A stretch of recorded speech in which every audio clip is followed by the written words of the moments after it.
Assalamualaikum warahmatullahi wabarakatuh. Pada kesempatan ini kami dari kelompok 4 akan membuat video tutorial tentang Spearman rank correlation. Kami dari anggota kelompok 4 yaitu Septiani, Soleha Zahrotia, dan Tiara Resdayanti. Dalam pemaparan ini kami akan menjelaskan pengertian, tujuan, rumus, serta cara pengambilan keputusan pada korelasi Spearman. Tujuan dari pembuatan video ini adalah agar kita dapat memahami apa itu Spearman rank correlation, kapan metode ini digunakan, serta bagaimana cara menafsirkan hasil korelasinya. Adapun materi yang akan dibahas meliputi pengertian Spearman rank correlation, tujuan penggunaannya, rumus yang digunakan, kriteria kekuatan dan arah korelasi, serta pengambilan keputusan berdasarkan nilai signifikansi. Baik, langsung saja materi yang pertama. Apa itu Spearman rank correlation? Spearman rank correlation atau korelasi peringkat Spearman adalah metode statistik non-parametrik yang digunakan untuk mengukur kekuatan dan arah hubungan antara dua variabel berdasarkan peringkat atau ranking, bukan nilai asli. Nah, metode ini digunakan ketika yang pertama data berskala ordinal, yaitu berbentuk peringkat atau urutan. Lalu data tidak berdistribusi normal. Kemudian terdapat hubungan monoton, yaitu semakin naik satu variabel maka semakin naik atau turun variabel lainnya. Nah, yang terakhir korelasi Spearman ini diberi simbol rho.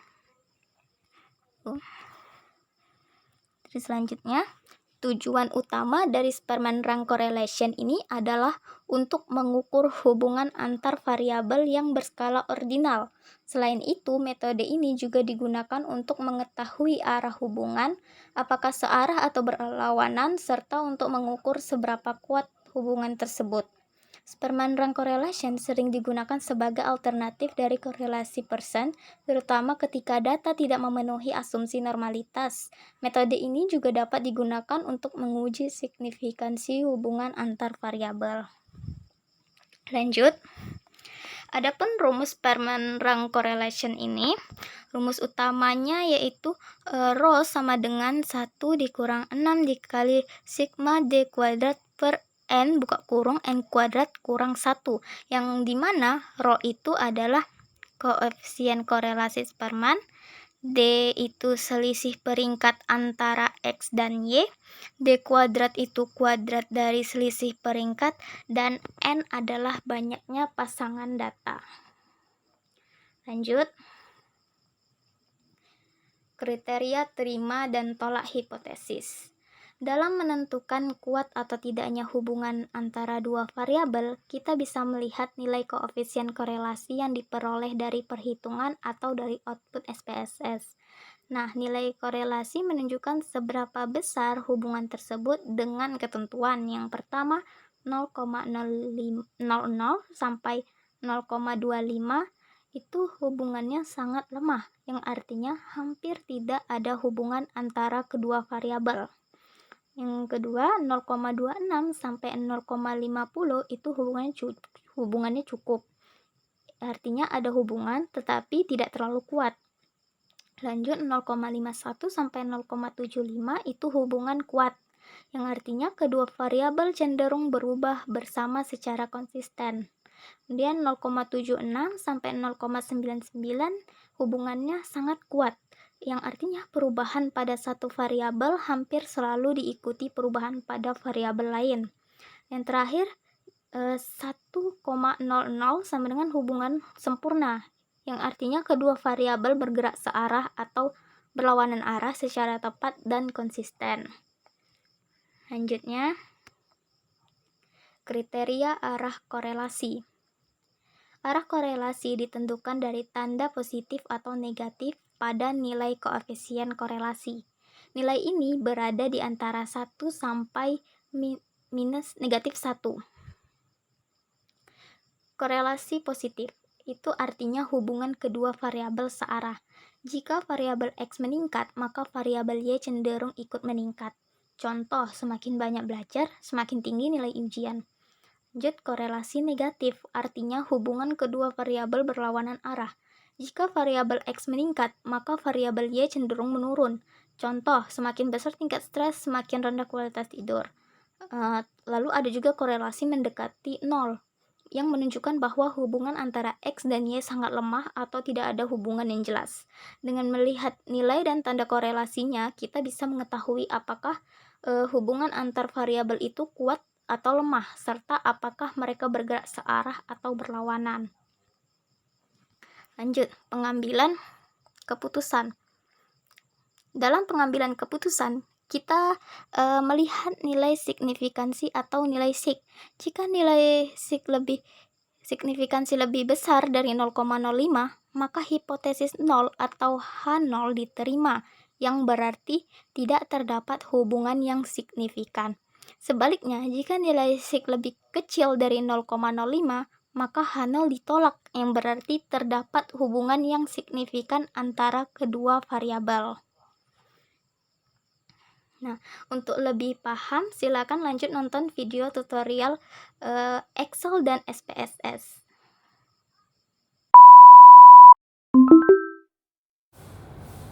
Oke, baik. Selanjutnya kita akan mencari kesimpulan dari uji Spearman Rank Correlation. Nah, sebelum kita menguji Spearman Rank Correlation ini, kita harus mencari datanya terlebih dahulu. Nah, setelah datanya ini ditemukan seperti yang tertera pada gambar, kita mulai simulasikan pada Microsoft Excel.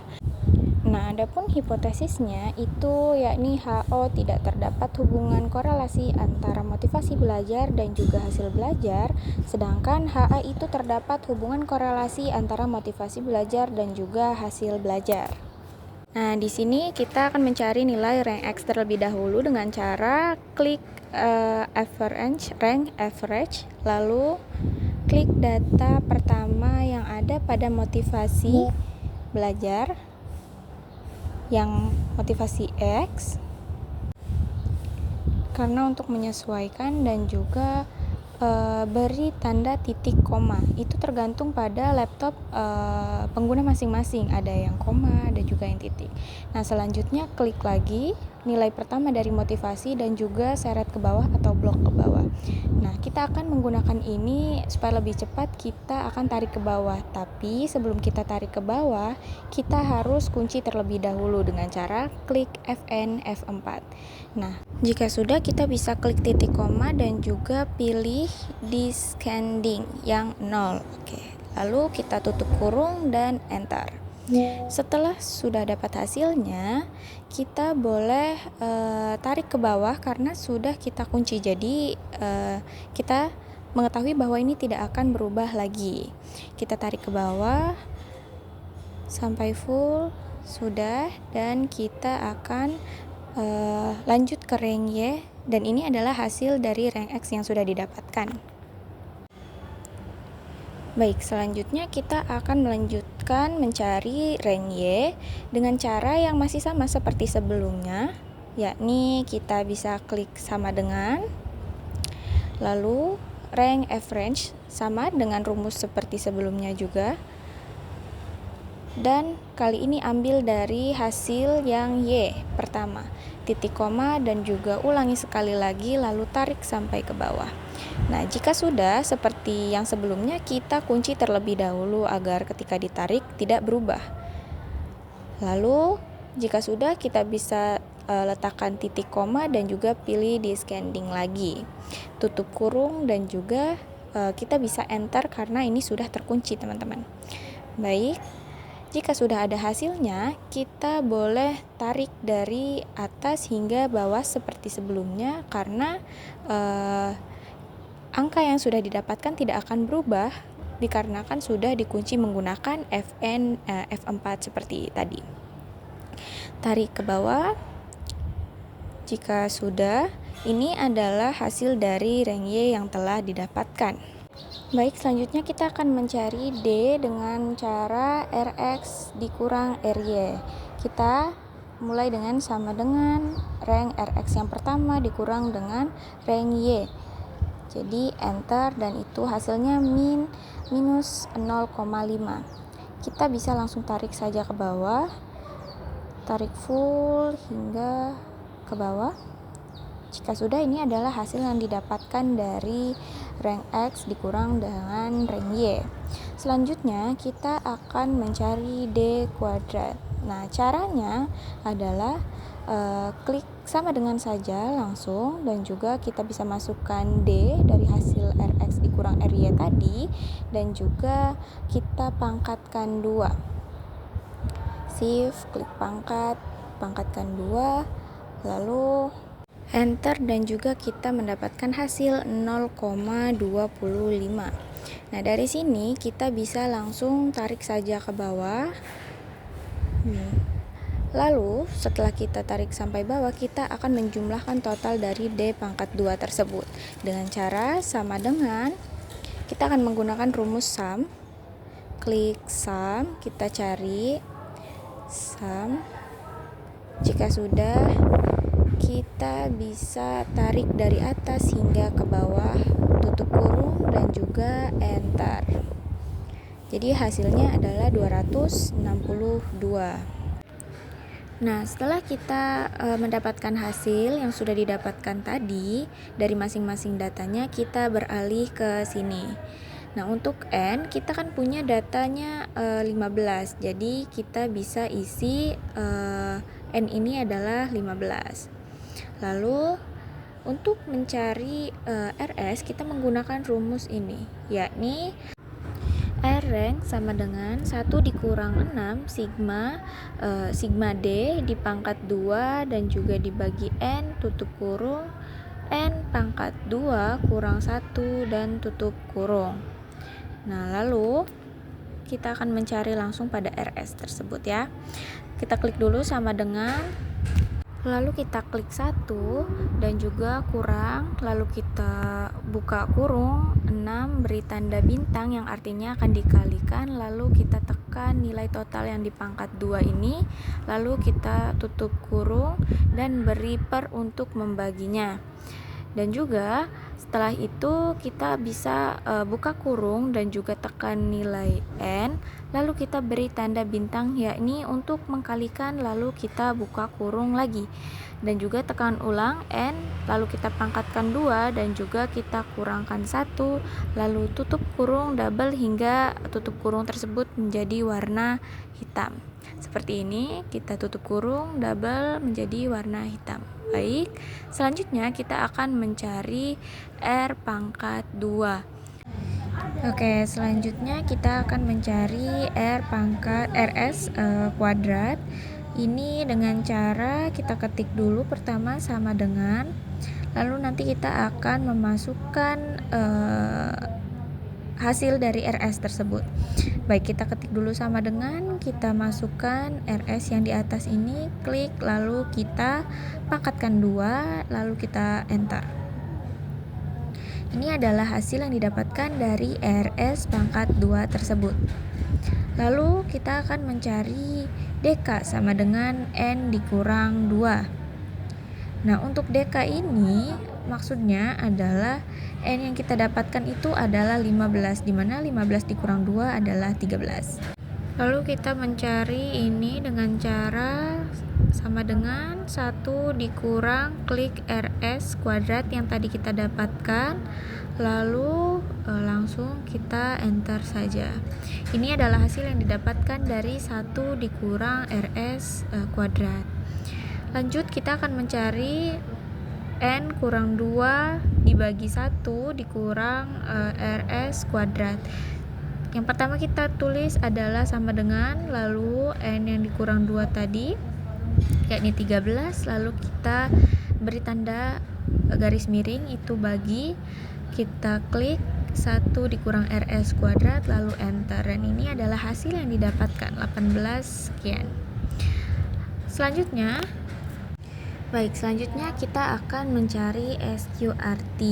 Nah, setelah kita mendapatkan nilai seperti ini, maka kita akan mengkuadratkannya atau SQRT. Jadi kita ketik sama dengan, kita ketik SQRT, lalu untuk mengkuadratkannya kita tekan lagi nilai yang kita dapatkan tadi, yaitu N yang dikurang 2 lalu dibagi 1 dikurang RS pangkat 2, kemudian kita enter. Nah, barulah kita mengkalikannya untuk mendapatkan nilai dari T hitungnya. Lalu kita bisa ketik sama dengan, kemudian kita tekan nilai yang SQRT tadi, lalu kita kalikan dengan RS yang kita miliki, lalu enter. Sehingga kita mendapatkan nilai T hitungnya yaitu 2,26. Nah, kita sudah mendapatkan T hitungnya, maka kita akan mencari T tabelnya. Nah, cara mencari T tabel ini kita memerlukan tabel T hitung seperti yang ada pada gambar. Nah, caranya itu kita lihat di sini. DK yang kita miliki itu angkanya adalah 13. Maka 13 di sini, dan untuk alfanya itu kita menggunakan 0,01. Dikarenakan ini menggunakan 0,01, maka kita biasanya 0,05 alfanya atau tingkat kesalahannya itu hanya diperbolehkan 0,05. Akan tetapi dikarenakan SPSS yang kita miliki ini menggunakan alfanya 0,01, maka kita menggunakannya juga seiras dengan SPSS yang kita miliki. Oke, jadi di sini kita dapat DK-nya bagian 0,01 yakni 3.012. Maka kita ketik pada tabelnya 3.012. Nah, dapat kita lihat T hitungnya ini lebih kecil daripada T tabel, maka H0 ditolak dan juga HA diterima. Nah, cara untuk benar-benar memastikan untuk mengujinya lagi, yakni uji untuk hipotesisnya, maka kita menggunakan p-value atau signifikan. Nah, cara untuk rumusnya kita bisa ketik pertama sama dengan, lalu kita dapat ketik di sini T dis 2T, biasanya T titik DIS lalu titik 2T. Nah, kita akan lihat di situ ada pada list kedua. Lalu kita tekan nilai T hitung, lalu kita bisa beri titik koma. Nah, rumusnya ini adalah yang kita miliki itu kan 15, maka dikurang 1 yakni hasilnya 14. Jadi kita ketik saja 14 lalu kita enter. Itu adalah hasil yang kita dapatkan. Nah, sehingga kita mendapatkan p-value-nya itu seperti yang dijelaskan awal video, bahwasanya jika p-value atau signifikannya itu di bawah 0,05, maka H0 ditolak. Jadi ini memperkuat bahwasanya keputusannya adalah HA-nya diterima dan juga H0-nya ditolak. Oke, untuk keputusannya dapat kita tulis sama dengan, lalu IF buka kurung tekan T hitung yang tadi, lalu tanda lebih kecil daripada T tabel, lalu kita dapat ketik titik koma lalu tanda kutip, dan kita tulis H0 ditolak dan HA diterima. Lalu beri kutip lagi, kita kasih titik koma sesuaikan dengan laptop masing-masing, lalu diberikan kutip lagi, H0 diterima dan HA ditolak, lalu kutip. Lalu kita tutup kurung dan juga enter. Maka hasilnya adalah H0 ditolak dan juga HA diterima. Nah, lanjut kita lihat ke arah positif, karena kenapa? RS-nya itu kan tidak memiliki nilai negatif, jadi kita tulis atau ketik saja positif. Dan untuk tingkatnya itu karena kita memiliki RS-nya itu 0,532, maka itu menunjukkan bahwasanya tingkat korelasinya itu atau tingkat hubungannya adalah sedang.